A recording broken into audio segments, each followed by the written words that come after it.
Information-fueled. Opinion-driven. This is Nashville's Morning News with Dan Mandis. And so, my fellow Americans, we talk news. 5:07 Nashville's Morning News on Super Talk 99.7 WTN. Good morning to your friends. How are you? Happy Monday, said no one at all. Coming up at 5:35, I cannot wait to play this audio for you from Tucker Carlson. Now, I'm going to tell you that, at least for me, and y'all might think that I'm over my skis on this one, I think Tucker has finally lost his mind. I'm just going to tell you that right off the top.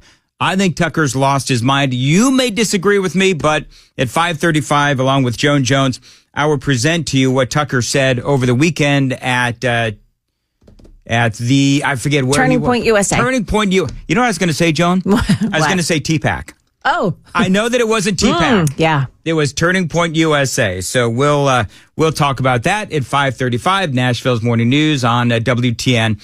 Everybody's talking about a number of different things. Of course, illegal immigration is always top of mind, right? Every single day, illegal immigration is top of mind. And this morning is no exception. So a couple of things. Number one, Kristi Noem, heads exploding over the weekend because she said that there are going to be another 5 versions of Alligator Alcatraz. So I've got that story for you straight ahead on Super Talk 99.7. Border czar Tom Homan, of course, he was on with Dana Bash talking about this judge's order. This came down last week. Federal judge ordering the Trump administration to stop immigration agents in Southern California. Now, we talked about MacArthur Park and everything that's been going on at MacArthur Park in Los Angeles, where we had drug dealers, we had gang members, we had, just the worst of the worst there in MacArthur Park. And so Tom Homan and ICE, they show up, along with Karen Bass, by the way, the mayor of Los Angeles. But they show up looking for these really bad hombres. And so then a federal judge, of course, comes along and says that ICE not allowed to, and this is an air quote, indiscriminately arresting people based on racial profiling. That's what the judge said. Unbelievable, because they're not. They're showing up and they've got people that they are looking for there in MacArthur Park. So I'm sorry, but if some Mexican dude, if some Venezuelan dude is, there in MacArthur Park looking all shady and stuff. Oh, and he's got like MS-13, insignias tattooed on his body. Then that's not racial profiling. That is busting somebody because he's got MS-13 or Tren de Aragua tattoos tattooed on his body. And Tom Homan, he was on with Dana Bash, and she started in on him about what the judge said, basically saying, well, this judge is saying that you are racial profiling, and so now what are you going to do? And it was, one of Tom Homan's, I will say, one of his finer moments, because he said, you know what, we'll obey the judge's order, but we look forward to litigating this whole thing in court. Will the administration comply with this order? Look, we're going to litigate that order because I think the order's wrong. She's assuming that the officers don't have reasonable suspicion. They don't need probable cause to briefly detain and question somebody. They just need reasonable suspicion, and that's based on many articulable facts. So unless she's in the officer's mind, I don't know how she can make that, decision that, well, they're not using reasonable suspicion. How does she know that? Every officer has to, bring articulable facts to raise reasonable suspicion, and then it can briefly detain. Well, I don't know how she knows that, but I don't think any federal judge can dictate immigration policy. That's a matter for Congress and for the president, and I know the Department of Justice is going to litigate this. We want to take it to the appeals court. This is so silly. And again, it's just a bunch of federal judges doing what they do, which is try to block the Trump administration. So the judge, and I know, but stop me when you've heard this before, says that ICE is just rolling up and arresting people for no reason. No, they're not. They roll up and they can question folks because of suspicion, and then they arrest. And so this whole discussion regarding suspicion, what really goes into suspicion? So if ICE they roll up into MacArthur Park and they're looking around. Well, here's what Tom Homan says, that suspicion can be based on the location. So, for example, MacArthur Park in Southern California, it is now unfortunately known these days as a haven for illegal alien gang members, for drugs, for human trafficking. And if you need some fake papers, some documents and that kind of a thing, to go to MacArthur Park. What is their occupation? Well, here's the deal. If ICE rolls up into a weed farm and you've got a bunch of people there working and they're covered in dirt, then odds are pretty good that they're working on said weed farm. What about their physical appearance? What about those tattoos and so forth? And what about their actions? I mean, these are all things that Tom Homan said. Location, occupation, physical appearance, and their actions. All of this does seem reasonable. Again, if someone is on a pot farm in a place where it is illegal to grow and they are covered in dirt or whatever, well, then the suspicion is there based on their location and their occupation, that they are growing weed on an illegal pot farm. If they automatically run, talking about their actions, if they automatically run, or, I don't know, maybe if they start throwing rocks at the ICE van, maybe that is a little suspicious, don't you think? Maybe they don't have any documents. Then all of these are actions that would be suspicious, right? Yes, of course. What about their physical appearance would make them suspicious? Physical description can't be the sole factor to give you reasonable suspicion. As I said in an interview, it's articulable facts with an S. So appearance can be just one. For instance, if someone has an MS-13 tattoo on their face, that may be one factor to add to other factors to raise reasonable suspicion. I want to be clear about that again because my words are taken out of context. Physical description cannot be the sole reason to detain and question somebody. That can't be the sole reason to raise reasonable suspicion. It's a myriad of factors, and I can sit here for the next half hour and give you all the factors. Mm-hmm. So every officer, every situation is different. But I can tell you this: every ICE officer goes through Fourth Amendment training every 6 months and reminded what their authorities are for arrest, detention, and questioning. Right. So Jonathan Turley, of course, you know that he is a brilliant, and I mean brilliant legal mind. What does he say about this federal judge once again trying to block what the Trump administration is doing? Details straight ahead. It is 5:15 on Nashville's Morning News. By the way, the Daily Dan poll, we're doing something different today, Joan. And what is it? Who I know is standing by to do traffic. So this week marks 6 months in the Trump administration this week. And so I want folks to grade Trump.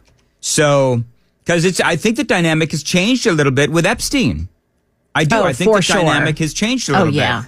So A, B, C, D, or F. Now, what's different? Well, you can take the Daily Dan poll on YouTube, watch us on YouTube. But I've also, on my X, now have the same poll up. So follow me on X, at Dan Mandis Show, and you can take the poll there as well. So either YouTube or X, and I do prefer that you watch us on YouTube. Follow me on X if you would, please. Also, you can find us on Rumble, 997WTN.com, and Facebook as well.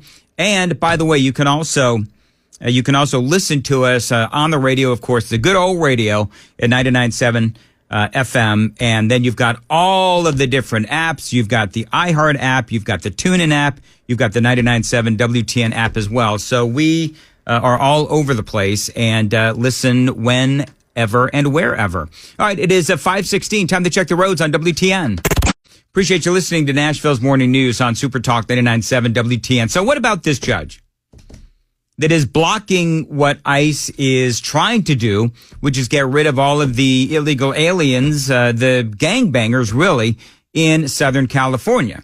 Well, Jonathan Turley, of course, he took to X over the weekend, and he said, no, what this judge is doing is not constitutional, and no, it will not hold up on appeal. Others have said that as well. It's not just Jonathan Turley. And I would say that this is just another example of an activist judge trying to stop ICE from doing their jobs. And so Dana Bash, I'm playing this audio from Meet the Press. Is she Meet the Press? No, I can't remember. Joan, help me. Where is Dana Bash? What? She is CNN State of the Union. All right, CNN State of the Union asked Tom Homan this question about the humanity. I want to make sure you understand the question. She asked about Tom Homan. She asked Tom Homan this question about the humanity of what ICE is doing. Listen. One thing I have heard over and over anecdotally is that people who are in the United States legally are scared about getting swept up in all of this because of the color of their skin, because they speak with an accent, because of the location where they might be going. And they're not going out. They don't want to be detained by mistake, have their kids or themselves traumatized. Are you comfortable with that? So here's I'm going to sound like a total a-hole here. Their fear is not our problem. Their fear is not our problem. Do you know what our problem is? Illegal alien gang members. That's our problem. Do they have their documents? Then carry them. Are they hanging out in suspicious areas like MacArthur Park, doing suspicious things? No. Well, then don't worry about it. Do they have a bunch of gang-related tattoos? No. Well, then don't worry about it. You live right. You're here legally. What's the issue? If they're in the country legally, they got no reason to be afraid. ICE is looking for those in the country legally, and we're still prioritizing public safety threats and national security threats. That's the priority.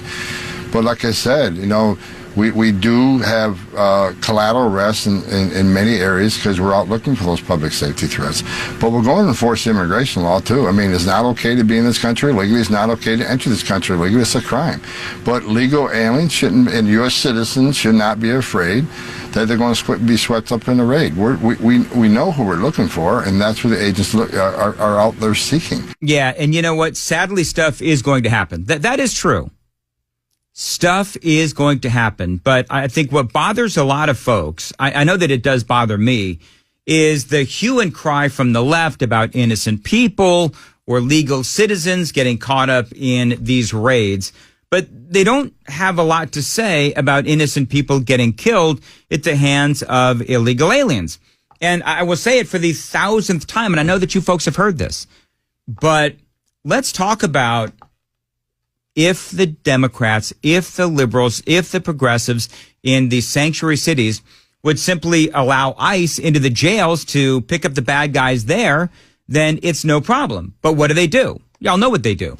They refuse to cooperate with ICE because of their sanctuary city status and sanctuary state status as well. And they just let them go.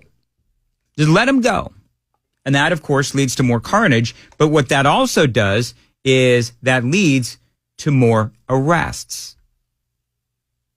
And so for these Democrat-run cities, for these sanctuary cities, if you're not going to allow ICE to pick these people up in the jails, well, then there will be those collateral arrests. Because you know who those gang members hang out with when they're not in jail and when they're not killing people? Other illegal aliens. I guess my question is, do you have compassion for those people who are seeing what's going on, hearing you speak, seeing what's happening in their neighborhoods, shouldn't have any concern, but do just because of the reality of what they're saying? Dana, the bottom line is if you want less collateral arrests, and let us in the jail. I mean, we want to arrest a bad guy in the safety and security of a county jail, but sanctuary cities release him into the community, which means we got to go to the community and find him. And when we find that bad person, many times, whether it's at a work site or in the community, they're with other people in the United States illegally. So there you go. And by the way, I would ask Dana Bash, so did you ask Democrats whether or not they had compassion for the families of Laken Riley or Rachel Marin? I'll wait. If somebody knows where Dana Bash did ask the Democrats and some of these sanctuary city advocates, do you have compassion for the families of those people that have been killed by illegal aliens? If you have that link, please send it to me at Dan Mandis Show on X. It is 5:22 on Nashville's Morning News. By the way, Super Text line is open, 615-737-9986. And take the Daily Dan poll. You can take it on X at Dan Mandis Show. Watch us on YouTube. Take it there as well. This week marks 6 months in the presidency of Donald Trump. Take two. What do you give him? An A, a B, a C, or a D, or an F? It is 5:23 now on WTN, and Joan Jones, a very tired and tuckered Joan Jones. We'll talk Yeah. about why that is coming up at 5:35. But Joan, what's coming up in the news? 5:38, Nashville's Morning News on Super Talk 99.7 WTN. Appreciate you listening. So, Tucker Carlson. Maybe it's just me, but I feel like Tucker has lost his mind. And I'm gonna play you some audio to, in my opinion, prove it. Because it feels like, Joan, he's got a little bit of TDS going on. And it's just surprising because he was so supportive of President Trump. Well, I think he's clearly been triggered. Yeah. And by the way, just so you know, I like Tucker Carlson. Yeah, I know. I do too. Always liked Tucker Carlson. But I think he's just acting a little childish. Now, I'm going to play some audio for you. He was at Turning Point USA and their big function. Now, what I love is, and listen, everybody's got their right to free speech and everybody's got their right to react. But right before the break, I played you some audio, I thought great audio from Scott Jennings, who is talking about what Donald Trump has been able to accomplish in the first 6 months of his presidency. All right, so I played you some Scott Jennings audio. Now, this is Tucker at the same exact event for Turning Point USA. And I'm just going to tell you part of the storyline on this is that liberals and progressives, Joan, are fawning over Tucker's speech. Oh, of course they are. Here's part of what he said. I've got 4 cuts. Here's part of what Tucker said. If you deny people what they actually want long enough and instead substitute things that you claim they should want, like bombing Iran, I'm not for Iran, where you spend all day telling me that it's so important that, boys not playing girls' soccer teams, whatever. I agree. I hate the tranny stuff passionately. I think you should keep the boys off girls' soccer teams. But I don't know. It kind of feels like you're feeding me appetizers. What? At some point, I want to look around and see a better country. Really? Appetizers. Whoa. So I do believe that he is way over his skis on this one. And I physically, when I saw this right before the show, I physically got angry with Tucker on this. Because he talks about wanting a better country and that all we're getting right now is appetizers. So let's look at the appetizers, all right? First 6 months. And Joan, you may have some other ones here, but here's what I have. He's working on mass deportation despite dealing with all of those judges, right? So mass deportation, check. God love alligator Alcatraz, right? Check. Massive extension of the tax cuts and tax benefits for everybody. Check. Foreign policy. He has managed to broker a ceasefire with Israel and Iran. Now, obviously, Tucker doesn't like that. He doesn't care about that, whatever. I believe that that was a good move. We can agree to disagree, whatever. To me, that is a check. Not to mention, Donald Trump also brokered that peace deal between Pakistan and India, among others, right? Check. He got NATO to contribute far more. Check. Like it or not, the big, beautiful bill did pass, full of tax advantages, no tax on tips, a whole bunch of stuff in there that people like, child tax credit, so on and so forth. And yes, at least to me, keeping men out of women's spaces is a huge deal. But he also brought home hostages from Gaza. Oh, what a great point. Right? Yes. And many of them American hostages. Yeah. Come on. So I don't know. It's like, what the hell is Tucker Carlson talking about? I want to see a country I recognize. I don't want to see people sleeping on the sidewalk. I don't want to see people ODing on drugs. I want to know where those drugs coming from. Why can't you stop it? You've got the U.S. military. Don't you have SEAL Team 6? Like, what are they doing today? Don't you have Delta Force? You could give me another segment about how impressive the U.S. military is? I believe you. Why aren't they employed to make my country better? Why are my cities disgusting? I don't even want to go there. It smells like weed and halal food. So what? Don't local governments have some responsibility? Why is it all on President Trump? Thank you, Joan. That is bullet point number 2. A lot of what he's complaining about in that soundbite are state issues, but Donald Trump just talking about illegal immigration and all that kind of stuff, because he's complaining about where do all those drugs come from. Well, they come from across the border. They come from China into Mexico, and then, of course, they come into our country. Donald Trump is working very hard to stop all of that drugs coming into our country. So that's number one. But you're right, Joan, the weed issue, state issue. Look at Denver, Colorado. And the only reason that I can point that out is because I was there when they were approving the marijuana.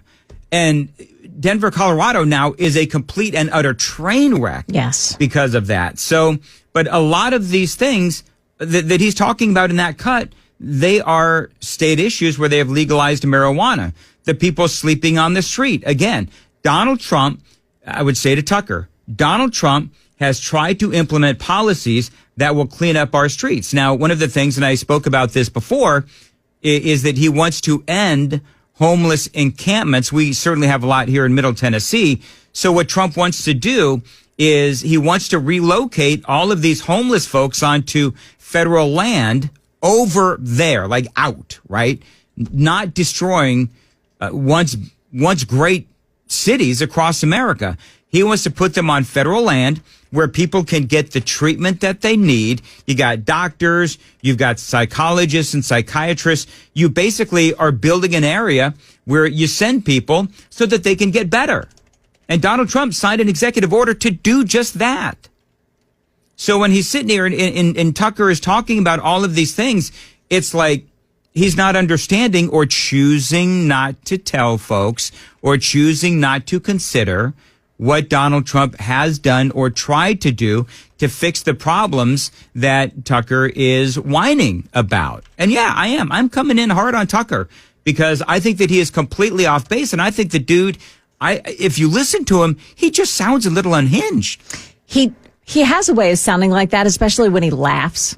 Yeah, he's got that really odd laugh. I know. And but he did that interview with the president of Iran. He did. Did he? Oh, okay. Yeah, he did. When? I'm going to have to go back and look just to be sure. Right. So I'm going to look on that. I want to make sure. So Tucker is now literally taking Iran's side. Did he ask the president of Iran, why is it that they throw gay people off of buildings? Why is it they hang gay people? Why is it that women's rights in Iran are like literally none whatsoever? July 7th, the interview of Iran with the president of Iran is posted. Okay. So you can check it out. I'll have to check it out. He actually had to do he did a short pre-interview to say, hey, I interviewed the president of Iran and here's why. He had to explain why before posting it, which kind of tells you that maybe it's something that you shouldn't be doing. When you have to do a disclaimer yeah. in the interview, then maybe that's going to be a problem. I follow him pretty closely, and I feel like he's just coming off the rails. He is. He's coming off the rails, which, again, is really sad because I still consider myself a fan of Tucker, but I just think that the way that he is presenting the Trump administration right now is completely wrong and completely out of context. Donald Trump, just going back to the homeless thing, Trump wants to focus on treatment, not housing. Because remember, what the left and what a lot of Republicans want to do is, we have people living on the street, just put a roof over their heads and the problem is solved. Right. No, it's not. What you're doing is you're enabling their drug use. Donald Trump wants to focus on treatment by sending them to a place where they can get all the resources they need so that they can get better and become contributing members of society. And he has signed an executive order to do just that. So, I mean, Donald Trump is trying to fix the problem. Here's more from Tucker. Listen. And you're lecturing me about how it's a great moral victory that I kicked the boys off the girls' soccer team? Good, I'm so glad. But let's do the real stuff, like making New York livable. So, is he diminishing boys in women's locker rooms as an issue? That's incredible. Like, I'm going to play that again because it sounds to me like he is diminishing the accomplishments of Donald Trump and Riley Gaines and others who ran the risk of, Riley Gaines, she was attacked. She's been attacked physically over this. And Tucker is instead talking about local issues in the state of New York. Again, listen closely. And you're lecturing me about how it's a great moral victory that I kicked the boys off the girls' soccer team? Good, I'm so glad. But let's do the real stuff, like making New York livable. New York is about to possibly elect a Democrat socialist as mayor, Tucker. I would call him a communist. Communist, whatever. Yeah. All right, fine, whatever. But that is, again, New York gets what New York elects.